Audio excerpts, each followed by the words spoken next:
सीमा गर्मियों की छुट्टियों में अपनी नानी के गांव आई थी। सीमा नानी के घर पहुंचने के बाद अपनी नानी के पैर छूती है और उनसे आशीर्वाद लेती है। तभी उसकी नानी उससे कहती है, इतनी बड़ी हो गई मेरी सीमा, चल जल्दी से हाथ मुंह धो ले, मैं तेरे लिए खाना लगा देती हूँ। भूख लगी होगी ना? हाँ नानी, भूख तो लग रही है मुझे, आपके हाथ के बने हुए पीले दाल और चावल खाने की। कितना टाइम हो गया है मुझे आपके हाथ का बना हुआ दाल चावल खाए हुए।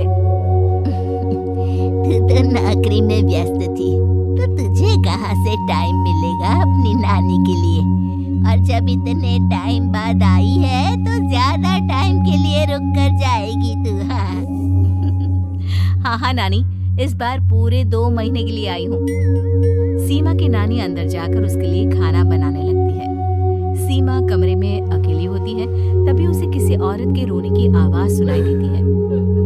वो कभी खिड़की से बाहर झांकती है तो कभी दरवाजे से बाहर झांकती है। उसे समझ में नहीं आ रहा होता है कि आखिर रो कौन रहा है। तभी नानी खाना लेकर आ जाती है। वो अपनी नानी से कहती है, नानी, कोई औरत रो रही है क्या? मैं जब से यहाँ आई हूँ तब से मुझे यहाँ किसी औरत की रोने की आवाज आ रही है। हे भगवान, कहीं ये वही तो नहीं? बोलो ना नानी। अरे कोई नहीं रो रहा, ये तेरे मन का वहम है। और तू ना अब खाना खा ले, ज्यादा यहाँ वहाँ की बातों में ध्यान मत दिया कर। जल्दी से खाना खा और फिर मेरे साथ आ जा मेरे कमरे में, दोनों बैठकर खूब सारी बातें करेंगे। ऐसे ही अगले दिन सीमा अपनी नानी के साथ गांव के बाजार जा रही होती है। उसी रास्ते में फिर से किसी औरत के रोने की आवाज आती है। वो अपनी नानी से कहती है, अरे नानी, क्या सच में तुम्हें अभी भी किसी औरत की रोने की आवाज नहीं सुनाई दे रही? मुझे किसी औरत की बहुत बुरी तरीके से रोने और चीखने की आवाजें आ रही हैं। मैं बहुत परेशान हूँ नानी, आखिर ये कौन है? मुझे लगता है कि सीमा को शहर भेज देना चाहिए, यहाँ रहना उसके लिए ठीक नहीं। नानी बोलो ना, आप चुप क्यों हो जाती हो? सीमा, तू घर चल, मुझे तुझसे बहुत जरूरी बात करनी है। नानी सीमा को घर ले आती है और सीमा से कहती है, सीमा, कल सुबह तू शहर वापस चली जाएगी। अरे अचानक? आखिर क्या बात है नानी? आप मुझे ऐसे जाने को क्यों कह रही हो? मैं बस जो कह रही हूँ उस पर ध्यान दे। तू कल सुबह यहाँ से चली जाएगी, और ये बात मैं कोई मजाक में नहीं बोल रही। तू कल जाएगी तो मतलब जाएगी। अरे नानी, चली जाऊंगी मैं, ठीक है, पर आखिर बात क्या है ये तो बता दो। मम्मी से कोई बात हुई है या फिर मुझसे कोई गलती हुई है जो तुम मुझे अचानक से जाने के लिए बोल रही हो? देख सीमा, रात बहुत हो चुकी है और मुझे इस बारे में कोई बात नहीं करनी। चल, अब चल के मेरे साथ सो जा। सुबह की बस पकड़कर तुझे शहर भी तो जाना है। सीमा को अपनी नानी का ऐसा व्यवहार देखकर बहुत ही अजीब लगता है। उसे कुछ समझ में नहीं आ रहा होता है कि आखिर उसकी नानी उसे अचानक से गांव छोड़कर जाने के लिए क्यों कह रही है। ये सारी बातें सोचते सोचते सीमा की आंख लग जाती है और वो अपनी नानी के साथ सो जाती है। ऐसे ही आधी रात को सीमा को फिर से किसी औरत की रोने की आवाज सुनाई देती है। वो उस औरत की आवाज सुनकर बार बार करवटें बदल रही होती है और तभी उसे सपने में भी एक अजीब सी औरत की परछाई दिखाई देती है, जो इतना चीख चीख कर रो रही होती है कि सीमा डरकर उठ जाती है। वो पूरे पसीने पसीने हो रही होती है। वो अपने आसपास देखती है तो घर में बिल्कुल शांति का माहौल होता है। सीमा घबरा जाती है। वो अपनी नानी को जगाने की कोशिश करती है, मगर उसकी नानी नहीं जगती। सीमा को फिर से उस औरत की रोने की आवाज सुनाई देती है। आखिरकार सीमा अपने आप को रोक नहीं पाती और वो घर का दरवाजा खोलकर बाहर निकलती है। आखिर ये माजरा क्या है? आज तो मैं पता करके रहूंगी। अब आवाज का पीछा करते हुए सीमा आधी रात को गांव के चौपाल के पास बने कुएं के पास पहुंच जाती है, जहां कुएं के चारों ओर बेड़ियां लगी होती हैं। उन बेड़ियों में लगे हुए ताले के साथ एक लाल रंग का कपड़ा और माता रानी का कलावा बंधा होता है।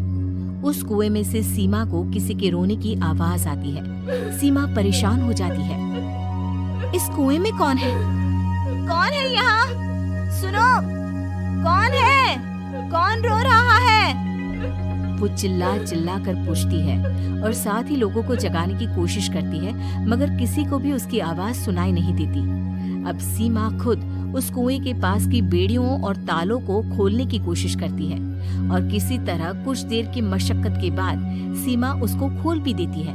और जैसे ही वो कुआं खोलकर उसके अंदर झांकती है, सीमा उस कुएं में गिर जाती है। इतने में उसकी नानी की नींद भी खुल जाती है और सीमा को पास ना देखकर नानी परेशान हो जाती है। नानी घबराकर पूरे घर में उसे ढूंढने की कोशिश करती है, जिसके बाद उसकी नानी और सभी लोग उस खूनी कुएं के पास जाते हैं और सीमा की नानी कुएं के पास खड़ी होती है। सभी गांव वालों और सीमा की नानी को सीमा के चिल्लाने की आवाज आती है, बचाओ, कोई मुझे बचाओ। मेरी बच्ची, हम आ गए, हम तुझे बचा लेंगे। नानी, मुझे यहाँ बहुत डर लग रहा है। यहाँ इंसान की कटी हुई मुंडिया, हाथ, पैर और कंकाल है और खून भी है। नानी, मुझे डर लग रहा है। आप सब मेरी मदद कीजिए, नहीं तो ये खूनी कुआं मेरी बच्ची को भी खा जाएगा। अरे मुझे तो ये समझ में नहीं आ रहा कि आखिर इस खूनी कुएं को खोला किसने। सालों पहले इसको इतनी मुश्किलों के बाद तांत्रिक बाबा ने बंद किया था। अरे पूरा गांव खूनी कुएं के बारे में अच्छे से जानता है, तो कोई भी जानबूझकर तो ऐसा करेगा नहीं। मतलब किसी ने अनजाने में इसे खोल दिया है भैया। सीमा को इस बारे में मालूम नहीं था और जब से वो यहाँ आई थी तभी से उसे किसी औरत के रोने की आवाजें भी सुनाई दे रही थी। कहीं सीमा ने ही तो उसे नहीं खोला। अगर ऐसा है तो फिर सीमा का बचना बहुत मुश्किल है। वहीं कुएं के अंदर सीमा रोते हुए बैठी होती है कि उसे आवाज सुनाई देती है जो कुएं के बाहर खड़े गांव वालों में से किसी को सुनाई नहीं देता। आज सालों के बाद मुझे ताजा खून मिलेगा। तेरा खून पीकर आज मैं अपनी प्यास बुझाऊंगा।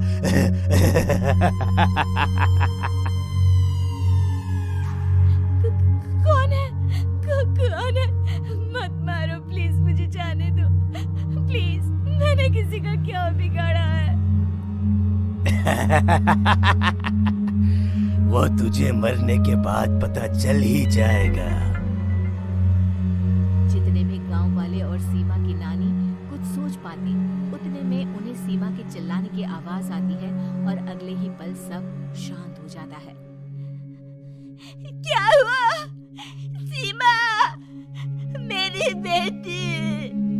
माफ करना बहन, लेकिन अब सीमा वापस नहीं आएगी। हमें एक बार फिर से कुएं को बंद करना होगा।